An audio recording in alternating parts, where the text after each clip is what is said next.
Hi, it's Steve. Today we'd like to show you how to change the timer dial on your washer. It's a really easy repair. Let me show you how we do it. Now, to replace the timer dial, we first of all need to remove the timer knob. So if it's still intact, we'll just rotate it into the off position on the timer and pull it out. And if you look behind it, you'll see there's a little horseshoe clip that holds that knob to the shaft. So rotate it until you see the open end of that clip.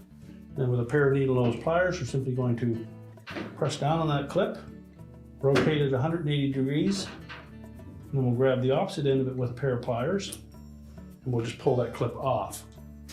You can then remove the knob. You can remove the old dial.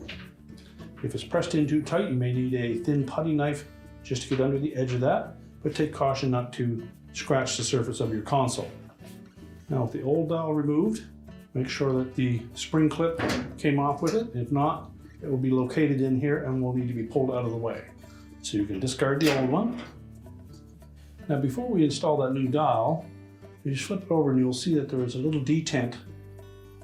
We need to line that up with the outer hub on that timer. So line it up and then push it into place. Now, to install the timer knob, we'll take that horseshoe clip, we'll slide it part way onto that knob. We'll slide it on far enough that the notched portion of that clip is spread open. You can then slide the knob onto the timer shaft, not all the way in that we turn the timer off, but far enough that we can actually lock it into place. So just rotate it until we have the rounded end of that horseshoe clip facing us. Press it into place with a pair of pliers.